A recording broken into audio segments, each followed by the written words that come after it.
रमेश बाबू की कहानी। जिंदगी मेहनत करने वालों को कभी निराश नहीं करती। इसका बेहतरीन उदाहरण है रमेश बाबू, जो पूरे देश में बिलीनियर बार्बर के नाम से मशहूर है।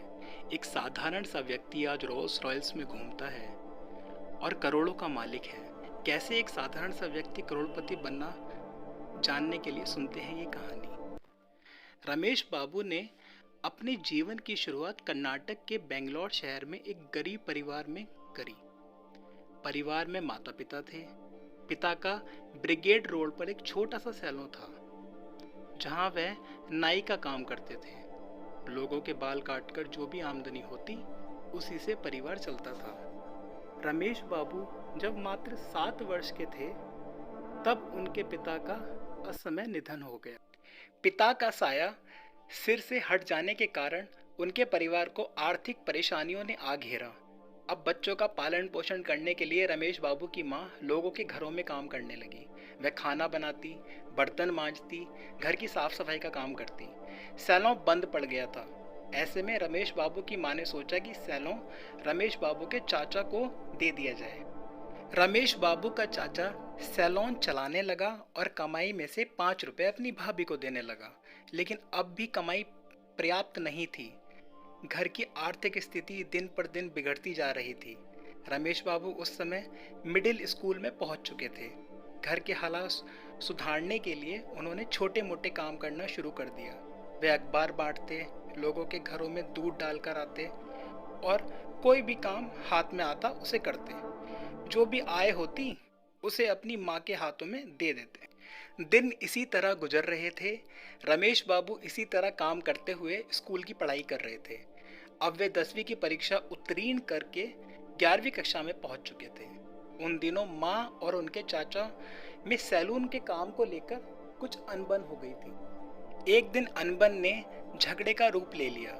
झगड़ा इतना बड़ा कि चाचा ने उन्हें सैलून की कमाई से होने वाली आमदनी से 5 रुपए देना भी बंद कर दिया। तब रमेश बाबू ने अपनी माँ से कहा कि वे अपने पिता का सैलून चलाना चाहते हैं। माँ यह नहीं चाहती थी। उनकी रमेश बाबू से बड़ी उम्मीदें जुड़ी हुई थी। वे उन्हें पढ़ाई जारी रखने के लिए समझाने लगी। तब रमेश बाबू की माँ को रमेश बाबू ने आश्वासन दिया कि वे पढ़ाई भी जारी रखेंगे और सैलून का काम भी देखेंगे। माँ मान गई। उसी से वर्ष 1979 में सैलून को फिर से शुरू किया गया। सैलून का नाम इनर स्पेस रखा गया। काम में मदद के लिए रमेश बाबू ने 2 लोग रख लिए और इस तरह ये सैलून का शुभारंभ हुआ। काम आसान नहीं था और रमेश बाबू कई समस्याओं से जुड़े हुए थे। क्योंकि उन्हें खुद बाल काटने नहीं आता था, इसलिए सैलून का काम वर्कर के भरोसे चल रहा था। आखिरकार रमेश बाबू को समझ आया कि अधिक दिनों तक दूसरों के भरोसे नहीं रहा जा सकता। उन्होंने बाल काटना सीखा और स्वयं सैलून में बाल काटने लगे। उसके बाद से वे बार्बर के नाम से जाने लगे। उन्होंने सैलून में अपनी पूरी मेहनत झोंक दी। वे दिन रात वहाँ काम किया करते थे। मेहनत रंग लाई और सैलून अच्छा चलने लगा। 12वीं तक वे स्कूल जाते रहे। उसके बाद इलेक्ट्रॉनिक्स में डिप्लोमा कोर्स में एडमिशन लिया, लेकिन सैलून का काम के कारण उन्हें पढ़ाई पूरी तरह छोड़ दी। अब 1993 आ चुका था। रमेश सैलून से ठीक ठाक आमदनी कर रहे थे। घर खर्च में कोई परेशानी नहीं थी। धीरे धीरे वे बचत भी कर रहे थे। एक दिन उनका एक रिश्तेदार उनके पास आया। वह कार से आया था। उनकी कार देखकर रमेश बाबू ने भी कार खरीदने का मन बना लिया। उन्होंने जल्दी ही मारुति ओमनी फाइनेंस करवा ली। यह कार उन्होंने स्टेटस सिंबल के तौर पर ली थी और इसे खरीदने में अपनी सारी बचत लगा दी थी और खुद पर लोन भी चढ़ा लिया था। कुछ दिनों बाद उन्हें अपनी गलती का एहसास हुआ। जब उनका बजट बिगड़ने लगा, वे कार बेचने की बात सोचने लगे। फिर एक दिन नंदिनी अक्का, जिनके घर उनकी माँ काम किया करती थी, उन्होंने सुझाव दिया कि कार बेचने की जगह किराए पर दे दो। इससे आमदनी भी हो जाएगी और कार का लोन भी चुक जाएगा। रमेश बाबू को ये बात अच्छी लगी। नंदिनी अक्का ने उन्हें कार रेंटल बिजनेस की बातों में कुछ मूलभूत जानकारी दी और अपनी जान पहचान के कुछ लोगों से मिलवाया। 1994 का साल आ गया और रमेश बाबू की कार कंपनी शुरू हो गई थी। यह रेंटल कार कंपनी थी। यहाँ वे कार किराए पर उपलब्ध करवाते थे। उन्होंने अपनी कंपनी का नाम रखा रमेश टूर्स एंड ट्रेवल्स। जिस कंपनी को उन्होंने अपनी कार लगाई उसका नाम इंटेल था, जिसे उन्होंने कार किराए पर दी। धीरे धीरे उनका कार रेंटल बिजनेस पटरी पर आ गया और धीरे धीरे कारों की संख्या बढ़ने लगी। 2004 आते आते उनके पास 7 कारें हो चुकी थी। वे लगातार कारों की संख्या बढ़ाकर अपना काम बढ़ाने की कोशिश कर रहे थे, लेकिन कार रेंटल बिजनेस में प्रतिस्पर्धा बहुत अधिक थी। इस कारण पूरी मेहनत के बाद भी रमेश बाबू का यह बिजनेस उस तरह की तरक्की नहीं कर पा रहा था जैसा वे चाहते थे। उनका कस्टमर बेस भी अधिक नहीं था। वे अपना कस्टमर बेस बढ़ाने के लिए सोच विचार करने लगे। उस समय कार रेंटल बिजनेस में लग्जरी कार बहुत कम हुआ करती थी, जो थी भी उनकी हालत बहुत अच्छी नहीं थी। रमेश बाबू इस मार्केट गैप को भांप गए। उन्होंने ब्रांड न्यू मर्सिडीज खरीदकर लग्जरी कार सेगमेंट में उतारने का इरादा कर लिया। निर्णय जोखिम से भरा था। लोगों ने उन्हें समझाने की बहुत कोशिश की, लेकिन रमेश बाबू अपने इरादे पर अडिग रहे। उन्होंने सोच लिया था कि यदि घाटा हुआ तो वे अपनी कार बेचकर घाटे की भरपाई कर लेंगे।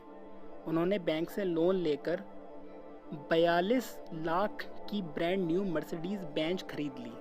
उन दिनों किसी भी ट्रैवल एजेंसी के पास नई लग्जरी कार नहीं थी। ऐसे में बड़ी बड़ी कंपनी रमेश बाबू से कार रेंट पर लेने लगी। फिर रमेश बाबू कभी रुके नहीं और तरक्की की राह में आगे बढ़ते चले गए। उन्होंने कई लग्जरी कार खरीदी।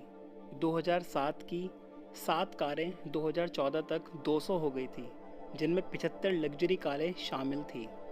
रमेश बाबू रोल्स रॉयस खरीदने का सपना देखा करते थे। वर्ष 2011 में उन्होंने अपना यह सपना भी पूरा कर लिया। रोल्स रॉयस कार खरीदने वाली उनकी पहली और एकमात्र कार रेंटल कंपनी है। आज उनकी कंपनी के पास तकरीबन 400 कारें हैं, जिनमें Rolls Royce, Audi, BMW, Mercedes जैसी कारें शामिल हैं। उनकी कार सर्विस का एक दिन का न्यूनतम किराया 1000 और अधिकतम किराया 50,000 है। लग्जरी कार सर्विस प्रारंभ करने के बाद से कई बड़ी कंपनी के अलावा नामचीन फिल्म स्टार्स भी उनके क्लाइंट लिस्ट में शामिल हो गए हैं। अमिताभ बच्चन, ऐश्वर्या राय, शाहरुख खान जैसे सेलिब्रिटी ने उनकी कार सर्विस ली है। रमेश टूर्स एंड ट्रैवल का हेड ऑफिस बेंगलोर में है और चेन्नई और दिल्ली में कंपनी की शाखाएं हैं।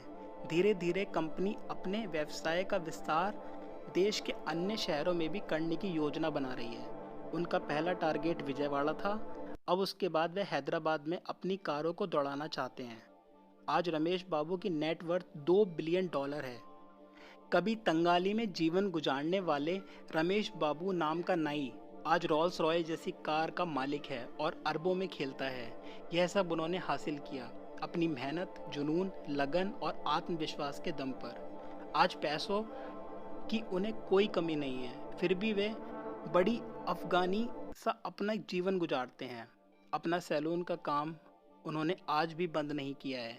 उनका मानना है कि वे आज जो कुछ भी हैं अपने सैलों की वजह से हैं। करोड़पति होने के बाद वे खुद को एक बार्बर मानते हैं। आज भी रोज वे अपने सैलून पर सामान्य कीमतों पर लोगों के बाल काटते हैं और कहलाते हैं billionaire barber. Barber motivational success story आप लोगों को कैसी लगी? आप अपने कमेंट के द्वारा हमें ज़रूर बताएं। वीडियो पसंद आने पर लाइक और शेयर करें। ऐसे ही real life success story in Hindi सुनने के लिए हमारे चैनल सच्ची कहानियों को सब्सक्राइब कर लें। आप सभी लोगों का दिल से धन्यवाद।